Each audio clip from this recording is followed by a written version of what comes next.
Shooting it raw? Yes, shooting it raw.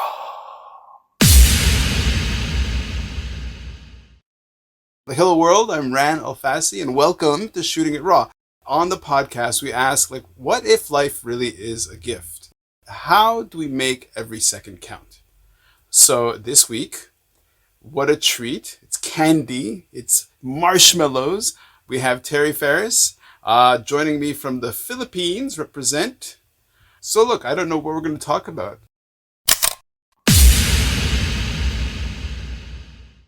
Okay, so in this photograph, it's 1, 2, 3, 4, 5, 6, 7. Looks like mostly women. There's one guy, I think, off in the distance. Everybody's wearing a green shirt. They're all sorting through plastic bottles. Okay, so it's like pet bottles, bags, like sort of canvas bags, or I don't know, whatever, big, large bags of these. It's like they're just together recycling. They're all sitting on the ground, or no, on small benches. I'm assuming this is in the Philippines because you're in the Philippines.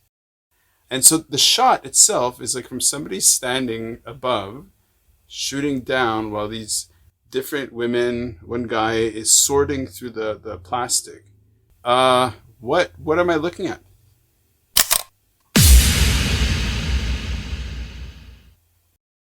Hello world. I recorded this amazing conversation with Terry Farris, and the technology sometimes gets in the way. I'm at my desk. I'm doing my recording thing. Terry is way out in Manila, in the Philippines, and the beginning just wasn't captured, which really sucks. But that's okay because we ended up talking for a long time. We still had a fantastic conversation. I got tons of great material, and we're just going to jump into where the audio actually participated. Do enjoy. Terry is great.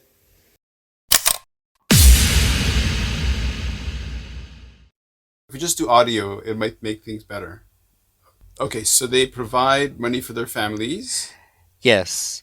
So they provide money for their families, but at the same time, it's part of a community program where they work with local schools.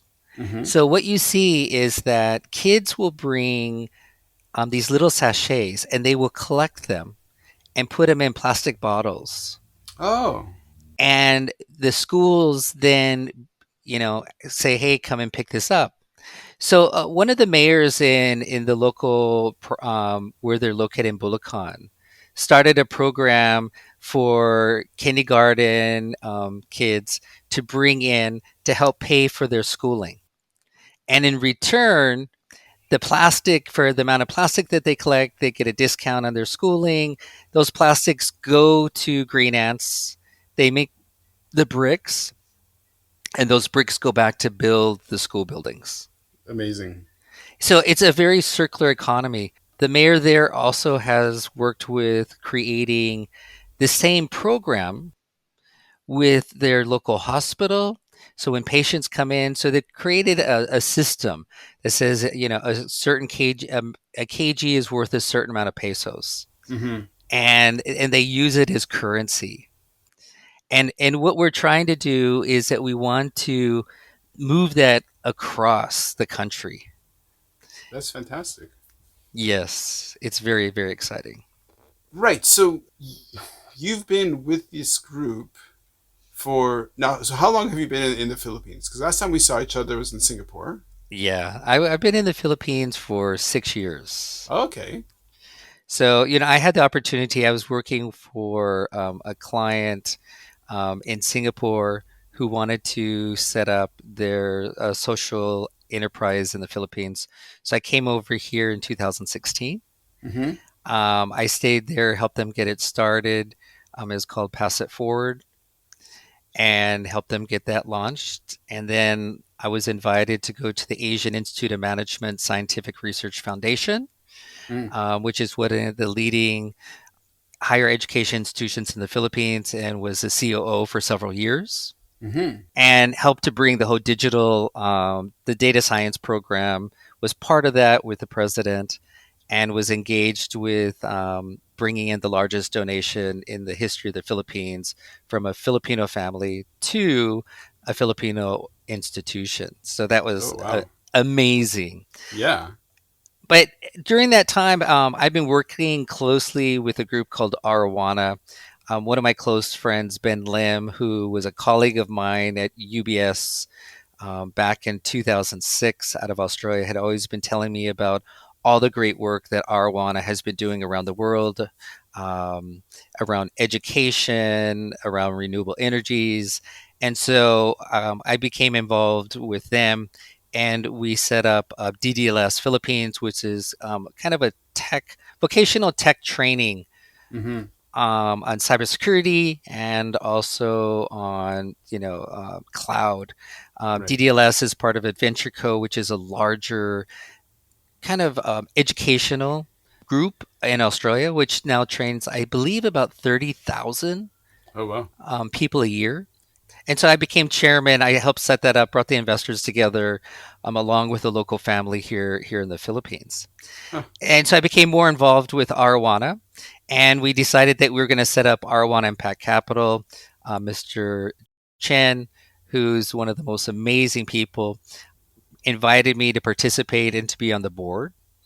And we started to, look for investment opportunities that had an impact on people in a very positive way. Sure. Yeah. Wow. As opposed to an impact on people in a very negative way. Yeah, yeah, agreed, agreed, agreed, agreed. um, wow, Terry. Yeah, I've always known you to be in this kind of sphere of activity and influence. And one of the questions I was going to ask is, do you guys have metrics, in terms of green ants, like stats, to talk about how many people and from what I understand, that's just one project, right? That you're kind of, Yes. do you have any kind of metrics to talk about how many people? Well, if we talk about green ants, if we look at arowana, Yeah. definitely we have matrix, we have impact matrix. Hmm. Um, Arowana is a B Corp. I don't know if you know what a B Corp is. I don't know anything. Okay, B Corp. If Sorry. you yeah, if you look it up, I'm not an expert on B Corp, but is probably the highest rating for a company that's doing people, planet, profit, Oh that wow. combines all of it. And Arowana was the first investment group in Asia to get a B Corp. Wow. And so it's really focusing on how do we impact the planet in a positive way in every business that we do. And so, like I said, our renewable energy, even livelihood, how does it help people in their lives? And so it's an amazing group. It's an amazing, we're all over the world. Hmm. We're in the UK, Dubai, Singapore, Philippines, and all across Australia. Wow. And for R1 Impact Capital, we're really focusing on, like I said, those four areas. But if you look at circular economy, if you look at environment, plastic is such a huge issue today. Hmm. And with green ants, one of the things that we're trying to do is, if you look at it, over 8 megatons of plastic goes into the ocean every year. Hmm. 8 megatons. But here's the thing. You say 8 megatons. I can't even conceive, like, what's a megaton? Okay, a megaton is like 1,000 tons. Yeah. Yeah. And so if you take 1 ton, Yeah. you know, No, no, I know, but it's kind of hard to even conceive of just, yeah, so 8 megatons of plastic. Is that only from the Philippines or no, no, globally? that's around the world, Okay. that comes in, and we contribute 36% of it. Wow. Bonkers. So it's because there's such an overconsumption of plastic, use of plastic. Mm-hmm. I mean, you look at, okay, go look at in your bathroom. You look at, everything is in plastic. You go in Mm-hmm. your kitchen, everything is plastic. At least in Europe and the U.S., there's over the years there's been a real effort to recycle. Mm-hmm. It's a new concept in Asia, and plastic, well, trash is always a major issue. And this is something that we looked at and said, look, how do we get the plastics not going into the ocean? Yeah. Yeah. Once you have the plastics, how do you recycle? Okay, everyone's recycling them, but how do we upscale? How do we use them again? Yep. And so these plastic stations allow us to go right into local communities. We educate the local community, we educate the local schools, and then we actually buy the plastic. Mm-hmm. So I don't know if you've ever heard of plastic credits. So plastic credits. So big companies around the world have all said, "Hey, we will almost pay for our sins." Sure. So Sure. so for the amount of plastics that we produce, we will take them off. Right. We will take them out. So we have an agreement, a contract with Colgate here in the Philippines, Yep. and they pay us for a certain amount per ton to collect. And what we do is that we take that down to help people when they bring in plastics that you can purchase and buy the plastics. So it might be 10 pesos, 15 pesos. I think out in the market today it's around 15 pesos. Mm-hmm. And so it can give a livelihood. It's almost like in the US and other places where they had 10 cans and they put on like California 5 cents if you bring them Yeah. back in. Yeah. And so it's kind of that concept. And so it allows, people, bottom of the pyramid, whoever it is, to be able to collect these plastics, to bring them in. Mm-hmm. So that cost is covered. We're able to then sort those plastics. And now what we have is that part of those plastics go into the building materials, and we only believe that we can only do about 1% Yeah. of the plastics just in the Philippines on an annual basis, and reuse them. We're also taking plastics to diesel bunker fuel, Okay. so that we now have a machine that we have purchased that we can take plastic, put it in, it turns it into bunker fuel. Mm-hmm. And we have partnered with companies like Shell. We're in conversations like with companies like Pepsi Cola Mm-hmm. to be able to, as we collect these plastics, that they're willing to buy the bunker fuel Mm-hmm. for their businesses. Bunker fuel. What's bunker fuel? Bunker fuel is like diesel. It's like a very Okay. low Yeah. grade diesel. You can't use it in your car, but they can use it in their manufacturing, in their boilers, and everything that they use.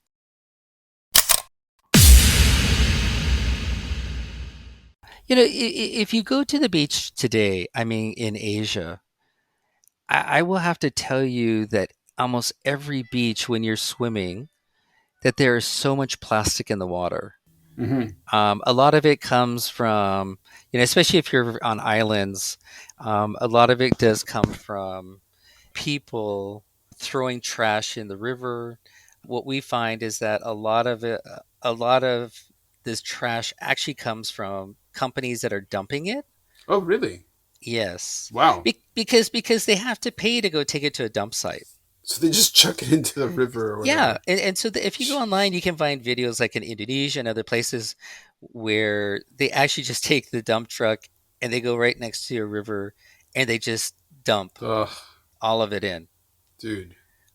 So we have that in the Philippines. Like we have typhoons Mm-hmm. that come through very often, and because of these little sachets that will be all over the ground and everything that people have used, when the water comes in, the storm comes in, it goes out.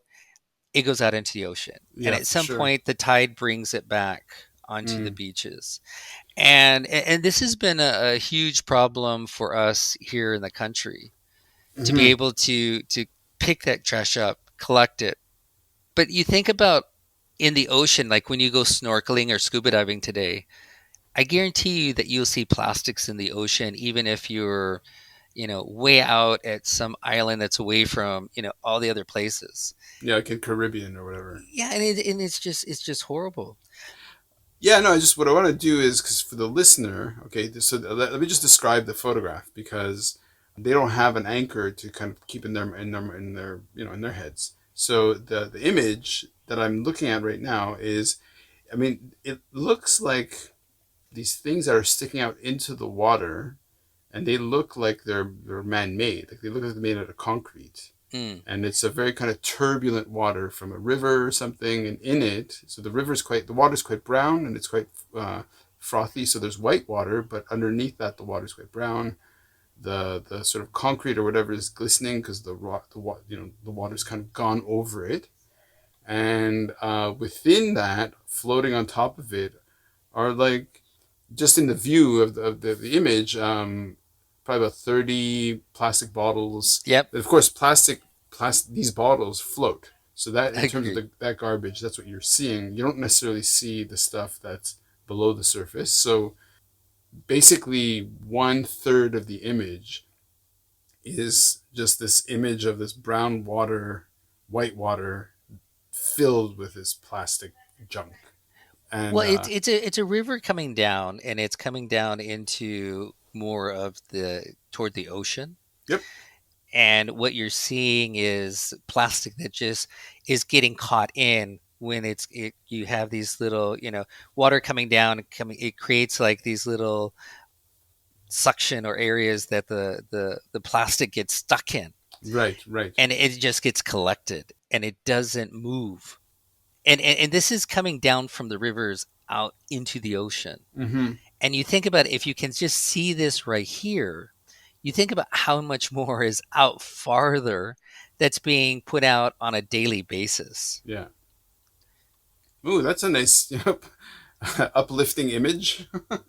But we don't see that. Yeah. And if you're not down there, you don't see how much is coming down the rivers. Right. Right. And this is why there's a number of organizations that have started to put nets, put up systems to help collect the plastics that are coming down rivers. I know in Indonesia and Bali, there's quite a few that have started.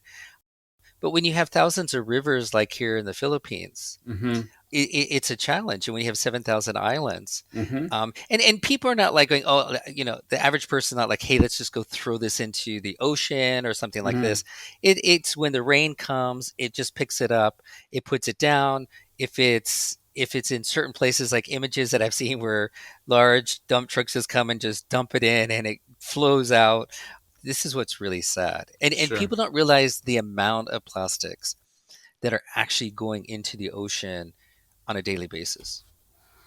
I agree with you completely. So, have you worked with Doug Woodring? He was on the podcast as well. He's with Ocean Conservancy Alliance. I haven't worked with him, but I know the organization. Right. So this is one topic that in the Philippines, obviously, it's visible, it's present, it's critical.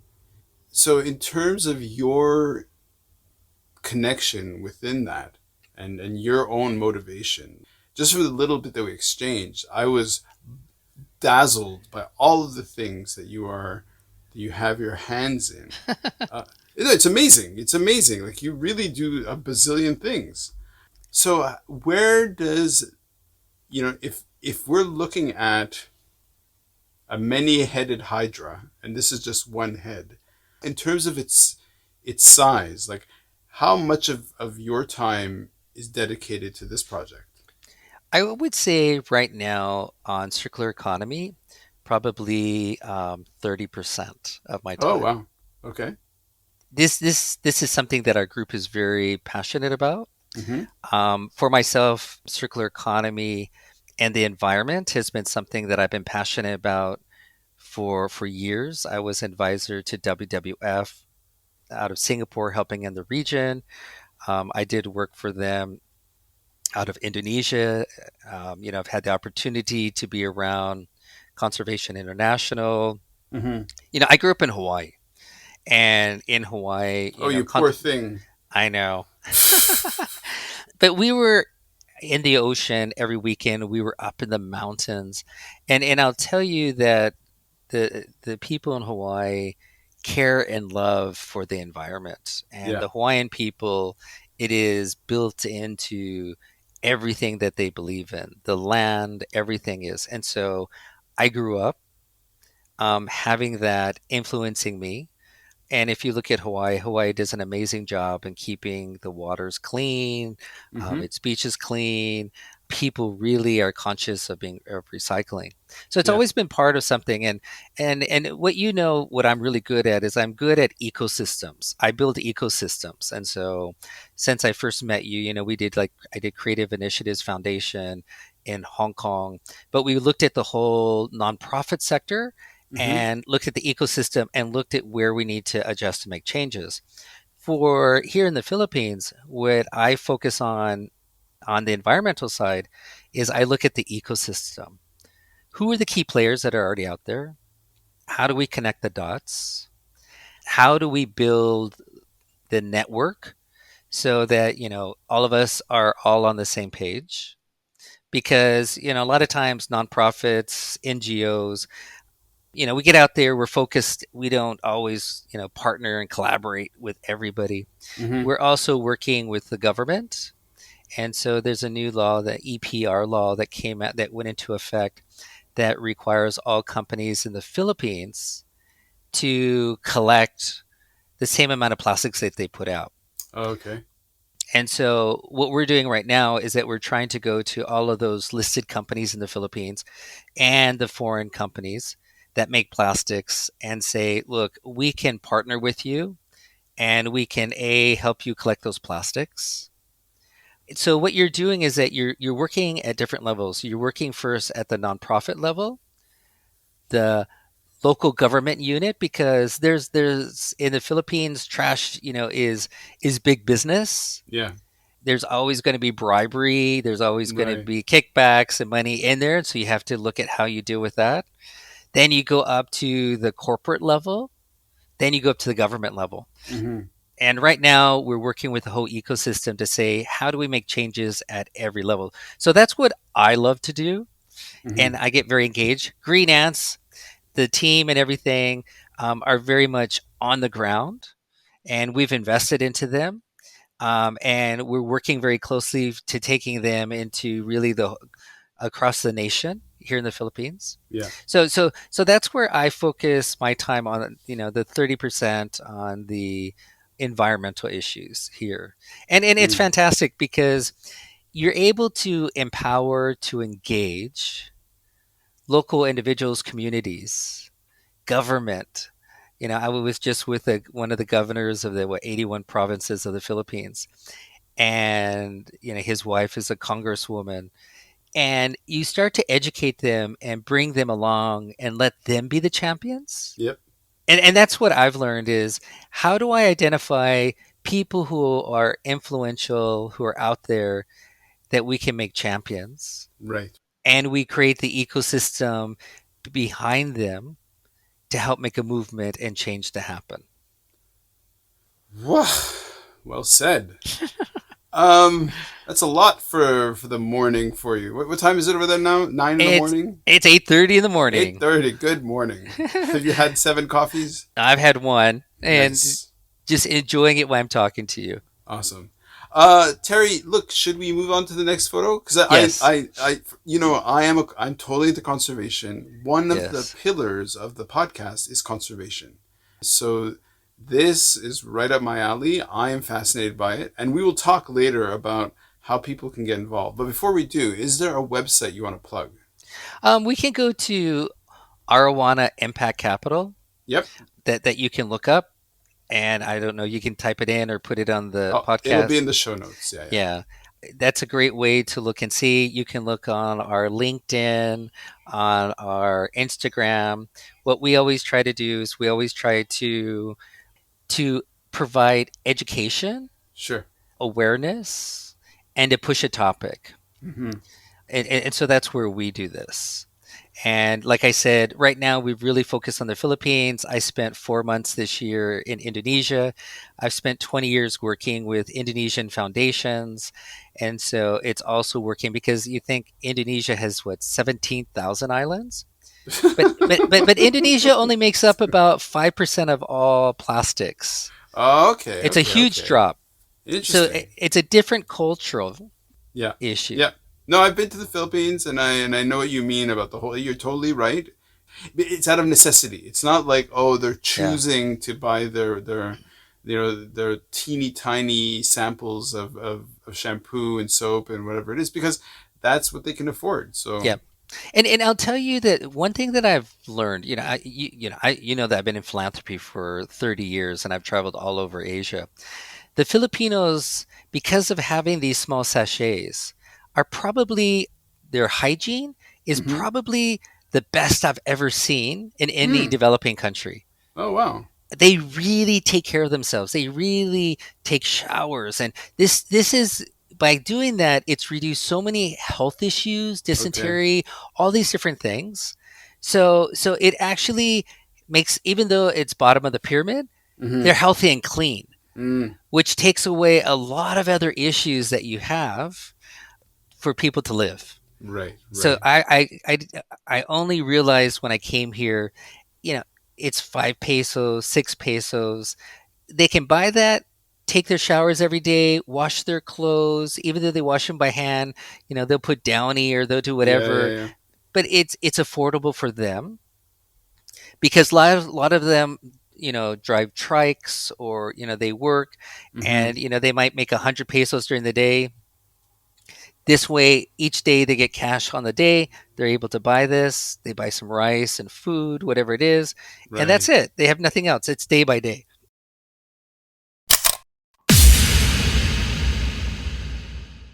So do you know which one you would like to go? The trash on the beach. Trash on the beach. Yeah. Okay, so in this photograph, in the far away distance, you can see a faraway island, and you've got the a nice sort of sliver of the sea. The earth is rich and brown because the Philippines has really fantastic soil. Yep. Um, Half of the image is boxes and boxes and bags and just a sea of garbage along the beach. A couple of dogs on the right, Hmm. but yeah, man, like what a scene. Well, I mean, anytime you have major storms, typhoons, you have a tidal surge and everything that comes up. Mm-hmm. And that just shows you how much plastic was in the ocean at that time that was Tons. pushed up, and it's just left on the earth. And for me, it's, we see this all around. And Yep. and one of the things that we're trying to do is, for islands in the Philippines, is to set up plastic stations where they can actually take the plastics from the beach Okay. and they can use them for their building materials. Right. Right. And this has been fantastic. And we're trying to move more into building materials that have a higher percentage of plastic, Mm-hmm. but you have to make sure that they're chemically safe. There's a lot of things that you have to do when you're using building products because it's where people live and they're Yeah, and exposed to it. yeah, for sure. And it needs to have all of it's not only like safety, but it's also like it actually has to have the strength, right? Like Agreed. yeah, yeah. And especially one of the things that we look at is, Philippines has so many typhoons Yeah. every year. And when people build their homes, we need to make sure that the homes are strong, Yeah. that they can be not like US and Canada where all the houses are mostly made out of wood. They're almost all made out of brick here Mm-hmm. because within 1 to 2 years there'll be a storm that will come through and they'll be blown away or destroyed. Yeah, totally clobbered. Yeah. Yeah. I forget if we have like 18 to 20 major storms or typhoons that had come through every year, Mm-hmm. through the Philippines. So in talking to you, here's the thing. Here's one interesting thing that popped up in my head. You grew up in Hawaii, Yes. where Hawaii is like everywhere you look, you're on land that has some kind of slope or elevation, and the water is just like just there. There's the Yep. water. So the connection to the water is just immediate.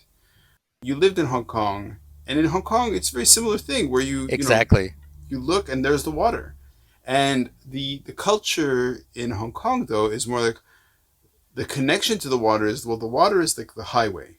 The water is the way that Hong Kong radiates across the world, right? Yep. Like that's of course there's air and all this stuff, but really like the maritime mindset in a way, I mean, because of the buildings, high like because of skyscrapers and stuff in Hong Kong, most people now maybe are disconnected from its maritime ethos. But you live there, and then you also live in Singapore, Correct. and now you're living in the Philippines. Like, what would happen if I kidnapped you and popped you in like central U.S. in the middle of like the plains or whatever, and then said, okay, you're landlocked. I would die. So how do you interpret the connection of the maritime spirit and the waves and the water and the kind of the volatility of it to your connection to conservation, to your connection to doing ultimately great work for people on a charitable sense or yeah. So take it away. Like, why don't you talk about that connection of the water within your own head? Well, I guess the Hawaiian culture, really growing up in Hawaii, they taught you at a very young age that water, land, they're all interconnected. It's in every living, breathing person. When we would be at the beach, Hawaii, like you said, I could be in the mountains in 15 minutes, I could be on the beach in 15 minutes. Mm-hmm. And it just became something that was, to me, amazing. And when you would go into the water, you'd go scuba diving, snorkeling, the water was crystal clear. And to me, I almost like being underwater better sometimes than being above water, Mm-hmm. because to me it is an amazing thing. It's rejuvenating for my body. And that's why people like scuba diving and everything, because the beauty and everything that's there. So for me, islands have just become something that I can't be away. I almost feel like I have gills and I need Mm-hmm. salt water. Even here in the Philippines, you'll be living in Manila and you have to go to the beach you have to go like 4 hours, sometimes 3 hours, not like Hawaii, Mm-hmm. just to go into the salt water and say, wow, it's something about refreshing my soul. Mm-hmm. And I think that that's the beauty of island people, is their souls are refreshed, because when you go into the water, there's something that just transforms you. Right. As you're saying this, what's on my screen is this image where two quarters, three quarters, like half or three quarters of the image is dominated by all of this garbage. So what Yeah. is missing that, I mean, it's also scale. Like Hawaii is a tiny population in comparison. Yeah. So that's a lot less garbage being produced. But what is the element? What is the gap that needs to be crossed? Well, I think that it's local communities and the individual person saying, "Hey, I just can't live this way. I need to take care of this." And it doesn't take that many people to create a movement. Mm-hmm. So I was just reading an article yesterday about a group of people that one of the islands here that have really taken this to really, they're out there, they're cleaning up the beaches, because it's a mental health issue. Yep. If you come out and you see this, to me, it's very disturbing. So first, how do I get people to change their mindset to say, look, this is where I live. I want to make it beautiful, Sure. and to take ownership and to create a movement. How do I get young kids in schools to say, when I walk down the streets here, that I can't, having trash on the ground, seeing people just throw things on the ground, just, we have to change the mindset. Mm-hmm. And and that's something that I think that has to happen. Sure. Do you think it's do you think it's economics? Do you think it's do you think, because for example, the Philippines has a lot of people, like the sort of the median or the average income, family income is really low in comparison. Correct. So do you think it's economics that is kind of like you have to pull the people out of the mud first before they can start saying, okay, okay, okay, we've dealt with my survival, and so now I can look at my environment. And Right. maybe dealing with that survival is by adding an economic engine to cleaning up the environment. Well, I think it can work hand in hand, and I think that this is the great thing about the plastic credits Mm-hmm. that are out there. That if companies are willing to say, look, we'll pay a certain amount per ton, and if it can get down to the people at the bottom of the pyramid, that would provide them the 100, 200, 300 pesos a day, that puts enough food on their table to say, hey, look, if you bring in plastics, I think the economics will Mm-hmm. always, play out, for people that say, hey, if I was in Hawaii and people were going through the trash just getting all the cans, Yeah. and for them, you could tell it was for them to get food. Right. So if I could provide a livelihood, and that's what's the beauty of circular economy, is that if we could provide livelihood to those people at the bottom of the pyramid, helping to collect the plastics and trash, you would Mm-hmm. see a lot of it disappear. At the same time, like you said, the number one human need is my basic needs. Yeah. I need food and water. I need shelter. These people, they're going to be looking at that. Yeah. That's going to be their first priority. How do I have food every day? So you had made a reference to it, and just to put it into context, 2 to 300 pesos. How much is that in U.S. and is U.S. Canadian dollars? Like in U.S. dollars? So US dollars, a peso, 50 pesos is almost like $1. So like, right now, I think it's 55 to 1. So 100 pesos, yeah. So I would say 100 pesos is $2 a day. Right. And with 100 pesos, okay, you could buy a little bit of rice. And what most people do is they'll buy a canned meat, Yeah. processed meat, and that's enough for them to survive and live on. Yeah. Dude.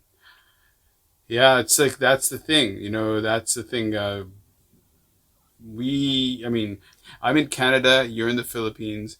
We met in Hong Kong slash Singapore, which is at the highest sliver of the economic. Well, the top 1% of the world live in Hong Kong and Singapore. Sure. So when you look at Singapore and everything, Singapore, I don't know how many people clean the roads and everything every night. Mm-hmm. Um, they incinerate all of their trash. It's a world of difference. You Sure. cannot compare it at all. And so we have to look at it and say, how do we, our population's 110 million people. We are the youngest population in the world for the next 25 years. Wow. What's going to happen when we have 200 million people? Yep. What jobs are out there? And that's what keeps me up at night is how do we provide jobs? Mm-hmm. And if we can help through the plastic credits to be able to provide money for the collection of plastics, Mm-hmm. that will incentivize people to at least pick up the plastics and to bring it in and say, here's 1 kg, 2 kg. And I think in the market right now, it might be, you're talking 15 pesos, and if you brought in, 5 kg, 6 kg, you can get up to $2. Yeah. Yeah. Yeah. Whew. Well, that's sobering. Um, shall we on to the next photo, Terry? Sure.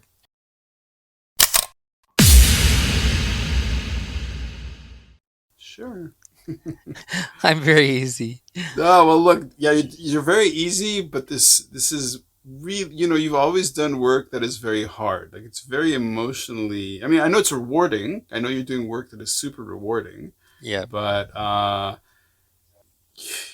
Gray Hair City Central.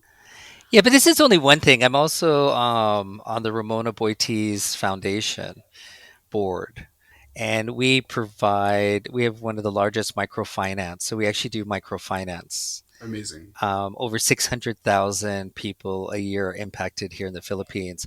Huh. The Ramona Boites Foundation is one of the most incredible. It's completely funded by the family Mm-hmm.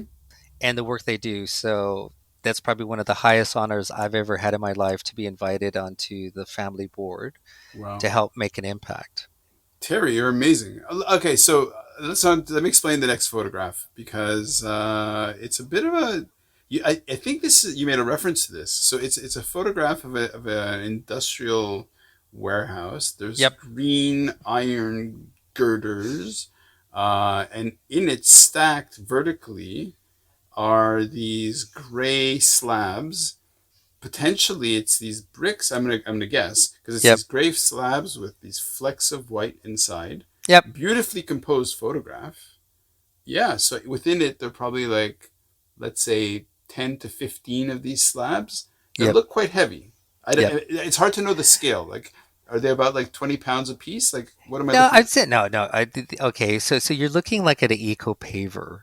Right. The eco paver, which you use like as a hollow block. Okay. So it's about the size of a hollow block or a cinder block Okay. that you use to build a wall, a house, or everything. So you're talking maybe 12 inches, Yeah. Oh, 15 okay. inches. It's not, they're not huge. The picture is taken up very close. So this is inside one of the eco hubs.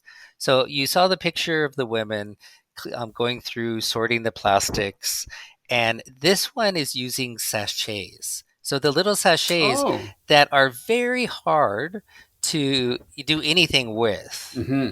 We actually take those little sachets or those like your little McDonald's ketchup, when you go to all of the fast food, you get the little sachets. We take those and we grind them up. Right. We then put it into the mixture to make these bricks. So they're mixing it like, you have a machine that, is turning it. And there's no water used in making these bricks. Okay. And so we can put these eco hubs anywhere without having to use, huge amount of water. Oh, wicked. And we do the mixture and we've created kind of like your KFC secret spices, you know, mix that Ram and Connie spent years developing. And it's like for, every pack of cement that you put in, you put a little one of these little plastic, these little, not plastic, but little bag, the size quite small, a sachet. You open it up, you put it in, and it mixes. And this our secret ingredients allows it to bind everything together. Right. And then it goes into a pressing machine, and it's pressed into these bricks as you see it. The eco pavers. So these are now lined up. These have just been pressed. They will sit there for a couple days. After that, they're put into water for I think about like 7 minutes, and then put to dry again, Oh, wow. and then they're ready to go to the market. And so what you see is you see a gentleman at the very end. This is one of 36 at that time eco hubs, and they're not that big of eco hubs. I mean, they're not huge, but we're able to produce these bricks and then we're able to get them out to the market. And like I said, we've been working with contractors and developers, and so they've actually tested them over the last several years, and these are able to do 8 times weight bearing than a normal cinder block. Oh, wow. Okay. They actually use less when you're if you've ever built a wall, or when you're building a house and you're using cinder blocks, that you have to put the cinder block and you have to put rebar in between them, and then you have to put concrete. Yeah. These are actually almost completely solid, and they're like Legos. If you look at the top, there's like a little lip, Yep. and underneath, so you can actually put them up like Legos and you can build them pretty quickly. So that's what the picture you're seeing. To me, it's beautiful, and the little specks that you see are Mm-hmm. the little sachets that have been grinded up and put into the eco brick. Terry, uplifting. Now, okay, so you know me, you know my work with Poe, you know my it's all about pulling back a little bit and saying, okay, well, how do we generalize this? How do we make this uplifting, interesting for other people? So obviously, if people want to find out more, they'll visit the website. Yeah, and you can also look up green ants on the website. You can look up green ants. You can see the work that's being done. Yeah, Um, People can be involved by we have social investors that help build the eco stations, the Yeah. plastic stations. People can be involved with that. We do a lot around education. And so if people wanted to ever donate money or give money for the programs that we run in schools, teaching kids about, why it's important for circular economy, Yeah. this is a way that people can be involved. Compared to US, Canada, where, it's where trash is picked up, it's automated, you have your one person now and they just pick up the trash, or you have plastic, you have, green. We don't have that here. Yeah. And that's something that we're trying to begin. So there's a lot of organizations that are around environment.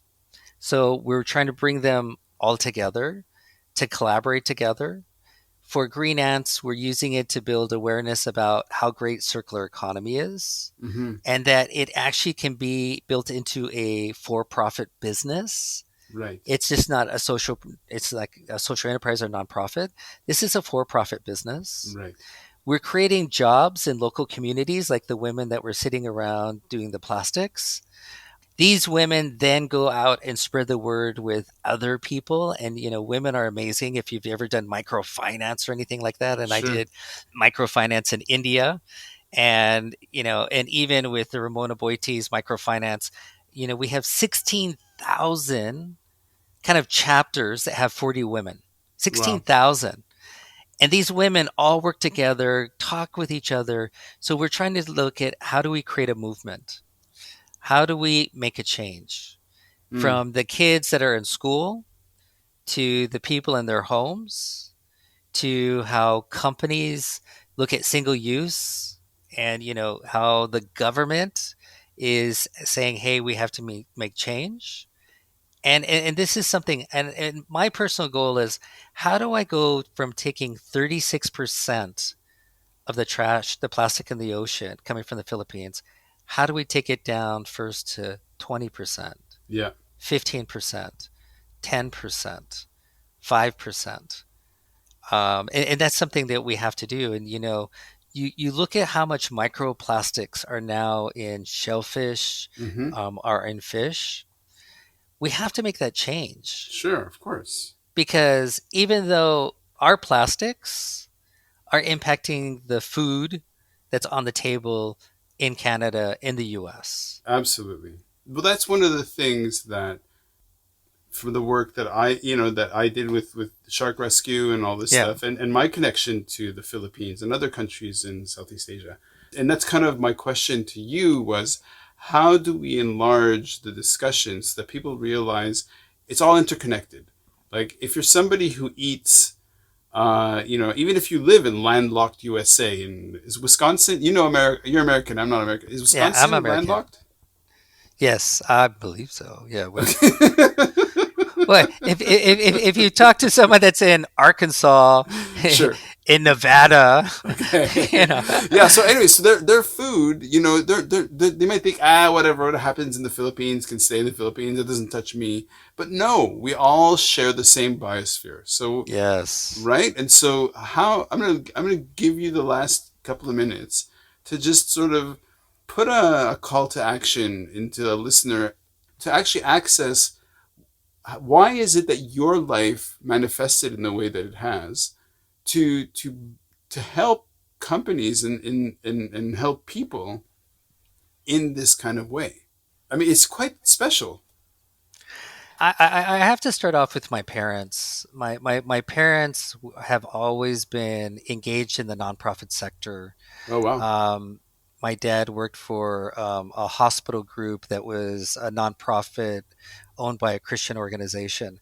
And my mom was the head of the auxiliary for the hospital. So at a young age, I learned about community engagement. Right. With that community engagement, the church that I belonged to actually had a program called Community Crusade Against Drugs. And for 10 summers, I went door to door fundraising Oh well. and just saw firsthand.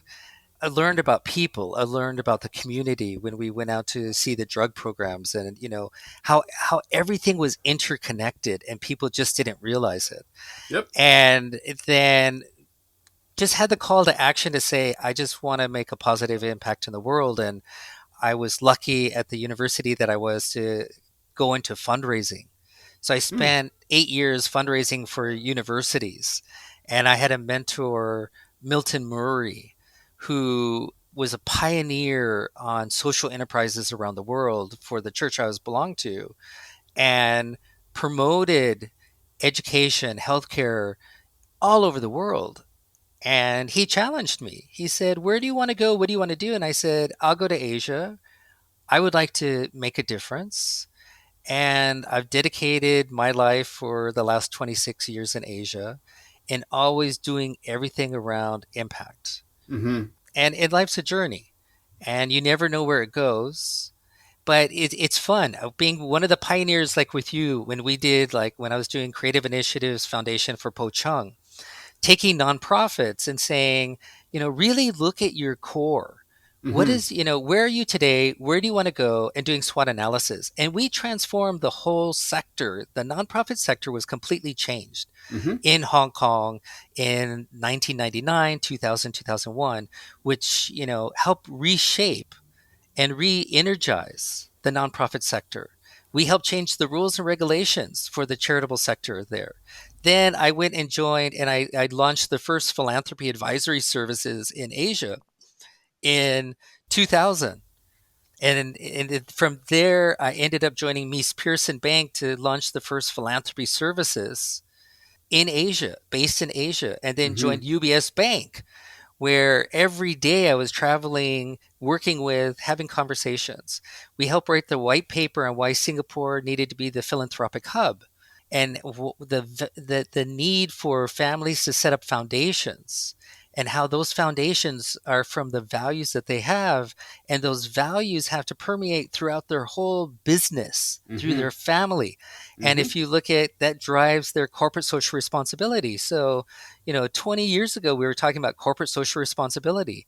We were saying, how, before they were talking about the UN development goals, ESG, we were already talking about value succession. Yeah, You remember that. That's a of long time course. ago. And so being a pioneer on that has been awesome. And if you look at now, Singapore is definitely the leader in Asia on the philanthropic hub, on the impact sector, helping wealthy families as they set up their family offices. And had the opportunity to launch DBS's family office business, 12 years ago, Hmm. and working with families to say, as you build and as you set up your family office, you set up your foundations, but you have to drive what is your core values, and how do those core values make you up. I did a talk on leadership with values, Hmm. and it really comes down to, what are your values? And I look at Kevin Chen, who founded Arowana, and Ben Lim, their core values about going and having a B Corp, people, planet. Hmm. Wow, amazing. And making a profitable business, but making a huge impact, and having hyper growth and scale. Hmm. And we can take those things that we've learned and put it into the sector. And that's what with Po Chung, back in the late 90s, was looking at and saying, how do we take business practices and put it into the nonprofit NGO sector Yep. to make them accountable, to make sure that they have KPIs, make sure that they're delivering. Doesn't mean that they have to make a huge profit or anything, but they actually are, have a matrix like you talked about at the very beginning. And that's what we have to continue to do today. Today, the Hmm. world, you look around us, the world is falling apart. Our population is what, 8 billion. You look at, there's wars and everything that's happening. 3, 4 years ago, everyone was living in their happy little, life. Now we really have to look and say, how do we take care of this environment? How Yeah. do we take care of the lives that live around us? And that's what I try to do on a daily basis. And that's what gets me up every morning. Yeah. Terry, it was a lot of back and forth to get a hold of you. We've been speaking for more than an hour. I really appreciate this. Thank you. I love people like you who are such gifted underachievers. You're Yeah. amazing. No, I mean, it's you just do it because you want to make a difference. Sure. And the number one thing is, how do you make a difference? How do you be humble? How do for each person, we can do one thing, even if it's one nice word to another person. If it's Hmm. one little thing, we can make a difference. And that's all that matters. Just do something good, one little thing. And I'll tell you, the feeling or the things that come into your life are amazing. Yeah, you are a testament to that. You're a great example of how giving to the people around you is a great, nourishing experience. Well, I'm very honored today that you invited me here, and thank you so much. And all I can say is, let's go out there and let's do something. Yes, Let's continue to make a difference if it's in your local community, whatever it is. 1,000 times yes. And I really, really appreciate you coming on the podcast. Thank you so much. All right. Thanks so much. Take care. Shooting it raw? Yes, shooting it raw.